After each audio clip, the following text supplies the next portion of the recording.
ঘরের মাঠে সিডনিতে অনুষ্ঠিত টেস্ট দিয়ে দীর্ঘ সংস্করণ এবং সর্বশেষ ওয়ানডে ও টি-20 বিশ্বকাপ দিয়ে আন্তর্জাতিক ক্রিকেটকে বিদায় বলে দিয়েছেন ডেভিড ওয়ার্নার। তবে এবারের সংক্ষিপ্ত ফরম্যাটের বৈশ্বিক আসর দিয়ে অবসর গ্রহণের সময় তিনি আসন্ন আইসিসি চ্যাম্পিয়ন্স ট্রফিও খেলার ইচ্ছা প্রকাশ করেছিলেন। যদিও সেই ভার ছেড়েছিলেন ক্রিকেট অস্ট্রেলিয়ার সিএর হাতে, তবে ক্রিকেট বোর্ড তার খেলার দরজা বন্ধ করে দিয়েছে। ওয়ার্নারকে চ্যাম্পিয়ন্স ট্রফির জন্য ফেরাতে চায় না অস্ট্রেলিয়া। প্রধান নির্বাচক জর্জ বেইলি গণমাধ্যমকে জানিয়েছেন, আমরা যা বুঝতে পারছি ডেভিড অবসরের ঘোষণা দিয়েছেন। অস্ট্রেলিয়ার হয়ে 3 ফরম্যাটে দুর্দান্ত এক ক্যারিয়ারের জন্য তার প্রশংসিত হওয়া উচিত।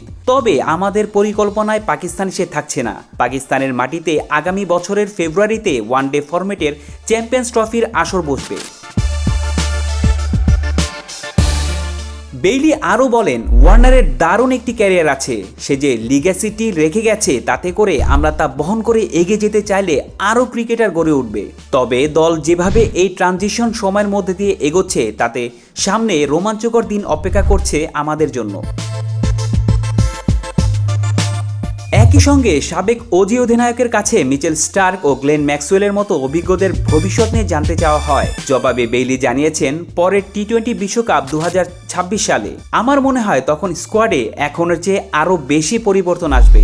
তবে স্টার্ক এবং ম্যাক্সওয়েলের ব্যাপারে আসলে আমাদের কোনো আলোচনা হয়নি যে তারা কখন আন্তর্জাতিক টি-20কে বিদায় জানাবে। উল্লেখ্য, ওয়ার্নারই একমাত্র ক্রিকেটার যিনি অস্ট্রেলিয়ার হয়ে 3 ফরম্যাটেই 100টিরও বেশি ম্যাচ খেলেছেন।